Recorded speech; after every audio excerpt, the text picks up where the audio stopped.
மருத்துவமனை, அரசு மருத்துவமனையில் உங்களை சந்தித்துக் கொண்டிருக்கிறோம். வருவதற்கு முன்பு உயிரிழந்த குடும்பத்தினை சந்தித்து கிட்டத்தட்ட 29 பேர் முதல் கட்டமாக ஒரு இல்லத்திற்கு சென்று எல்லோரையும் தனித்தனியாக சந்தித்து விட்டு வந்திருக்கிறோம். எல்லோருமே கிட்டத்தட்ட வறுமை கோட்டுக்கு கீழே இருக்கக்கூடிய மூட்டை தூக்குறவங்க, வெல்டர், ஃபிட்டர், பெயிண்டர், இது போன்று சாதாரணமாக வேலையை செய்து அன்னைக்கு வருமானம் வந்தால் தான் அவர்களால் குடும்பத்தை நடத்த முடியும் என்ற நிலைமையில் தான் எல்லா குடும்பமும் இருக்காங்க. அவர்கள் எல்லாம் பார்த்த பிறகு முதல் கட்டமாக நம்முடைய பாரதிய ஜனதா கட்சியின் சார்பாக நம்முடைய தலைவர்கள், மூத்த தலைவர் அண்ணன் ஏஜி சம்பத் அவங்க இருக்கிறாங்க, மாநிலத்துடைய துணைத் தலைவர், மாவட்ட தலைவர் அண்ணன் அவங்க இருக்கிறாங்க, தொகுதியுடைய தலைவர் ராஜேஷ், எல்லோரும் நாளை மறுநாள் இறந்த எல்லா குடும்பத்திற்கும் சென்று பாரதிய ஜனதா கட்சி சார்பாக 1 லட்சம் ரூபாய் காசோலையை தனித்தனியாக ஒரு குடும்பத்துக்கு கொடுப்பாங்க. அவர்களுடைய அடிப்படை தேவைகளுக்கு, முக்கியமான செலவுகளுக்கு பாரதிய ஜனதா கட்சி முதல் கட்டமாக உதவி செய்ய வேண்டும் என்று முடிவெடுத்திருக்கின்றோம். இரண்டாவது, அந்த குடும்பம் ஒரு 15 நாள் கழித்து அண்ணன் ஏஜி சம்பத் அவர்கள் தலைமையில் ஒரு குழு ஒரு குடும்பத்துக்கும் சென்று மத்திய அரசினுடைய திட்டத்தை கொண்டு வருவதற்கு ஒரு ஆய்வறிக்கை சமர்ப்பிப்பாங்க. நாங்கள் பார்த்த அந்த 29 குடும்பத்தில் 4-5 குடும்பங்கள் மோடி வீடு வேண்டும், முத்ரா திட்டம் வேண்டும் என்று கேட்டிருக்கிறார்கள். அதனால் ஒரு குடும்பத்திற்குமே ஒரு அரசு மத்திய அரசுடைய திட்டத்தை கொண்டு வருவதற்கு ஏஜி சம்பத்தனின் தலைமையில் ஒரு குழு ஒரு குடும்பத்தையும் சந்தித்து பொருளாதார சூழலை ஆய்வு செய்து நம்முடைய கட்சிக்கு ஒரு ரெக்கமெண்டேஷன் கொடுப்பாங்க. அதை வைத்து நாம் கொடுக்கக்கூடிய 1 லட்சம் ரூபாய் காசோலையை தாண்டி நிரந்தரமாக அவர்களை இந்த வறுமையின் பிடியிலிருந்து மேலே கொண்டு வருவதற்கு பாரதிய ஜனதா கட்சி உதவி செய்யும். இன்று காலை நம்முடைய உள்துறை அமைச்சர் திரு அமித்ஷா அவர்கள் தொலைபேசி மூலமாக பேசினாங்க. தேசிய தலைவர் திரு ஜே பி நட்டா ஐயா அவங்க பேசினாங்க. இருவரும் கூட விசாரிச்சாங்க என்ன நடக்குது, எல்லாம் சென்று சந்தித்த பிறகு ஒரு அறிக்கை அனுப்ப சொல்லியிருக்கிறாங்க. என்ன நடந்தது, என்ன சூழ்நிலை கள்ளக்குறிச்சியில் இந்த பகுதியில் இருக்குன்னு நான் உங்களை எல்லாம் சந்தித்த பிறகு உள்துறை அமைச்சர் அவர்களுக்கும் தேசிய தலைவர் அவர்களுக்கும் தொலைபேசி மூலமாக இந்த கள நிலவரத்தை எடுத்துரைக்க உள்ளேன். நாங்கள் இந்த நேரத்தில் பாரதிய ஜனதா கட்சி செய்யக்கூடிய முதல் வேலை, உள்துறை அமைச்சர் அமித்ஷாஜி அவர்களிடம் நாம் வைக்கக்கூடிய முதல் கோரிக்கை சிபிஐ என்கொயரி முதல். காரணம், இங்கே எல்லாம் சந்தித்த பிறகு கடந்த 3-4 மணி நேரமாக எல்லா குடும்பத்தையும் பார்த்த பிறகு ஒரு விஷயத்தில் நாங்கள் தெளிவாக இருக்கின்றோம். கள்ளச்சாராயமும் திமுகவுடைய அடிமட்ட தலைவர்களும் பின்னி பிணைந்திருக்கின்றனர். கொஞ்ச நேரத்துக்கு முன்னாடி காவல்துறை ஒரு வீட்டை சோதனை பண்ணாங்க. திமுகவுடைய ஸ்டிக்கர் அந்த வீட்டில் கள்ளச்சாராய பாக்கெட்.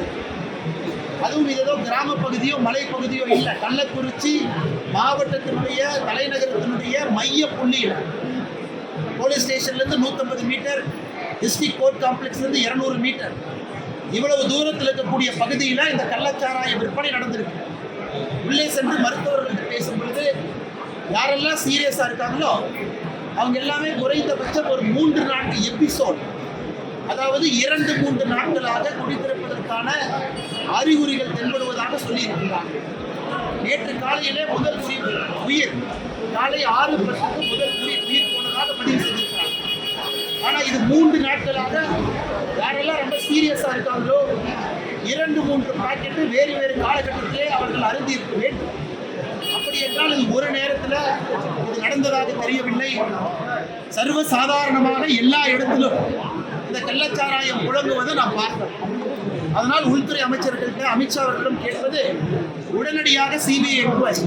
ஏன்னா கடந்த முறை செங்கல்பட்டு மரக்காணத்தில் 22 பேர் அப்பாவி நம்முடைய சொந்தங்கள் இறந்த பொழுது அப்பவே நாம் சொந்தம். அதனுடைய முதல் குற்றவாளி அந்த மருவூர், அந்த குற்றவாளி அவர்களுக்கும் செஞ்சி மஸ்தான் அவர்களுக்கும் தொடர்பு இருப்பதாக பாரதிய ஜனதா கட்சி நாம் குற்றச்சாட்டு வைத்திருந்தோம். அந்த மருவூர் ராஜாவுக்கும் செஞ்சி மஸ்தானுக்கும் இருக்கக்கூடிய தொடர்பை, அமைச்சர்களுக்கு இருக்கக்கூடிய தொடர்பை புகைப்பட ஆதாரத்தோடு வெளியிட்டிருந்தோம்.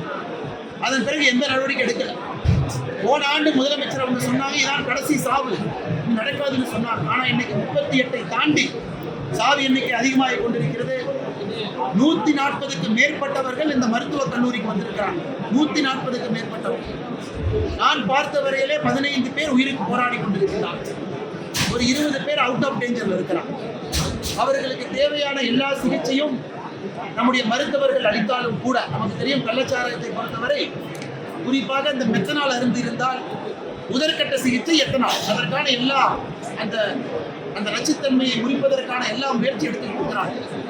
ஆனா இந்த நேரத்தில் எங்களுடைய கோரிக்கை, முதலமைச்சர் அவங்க சொல்றாங்க இல்ல நான் one man commission of enquiry அமைச்சிருக்கிறோம், நான் ரொம்ப வருந்துறேன் முதலமைச்சர் சொல்றாங்க. குறைந்தபட்சம் தார்மீக பொறுப்பெடுத்து புரோகிபிஷன் மினிஸ்டராக இருக்கக்கூடிய முத்துசாமி அவர்கள் உடனடியாக ராஜினாமா, ஏன்னா அவருடைய வேலையே இந்த கள்ளச்சாராயத்தை தடுப்பதுதான்.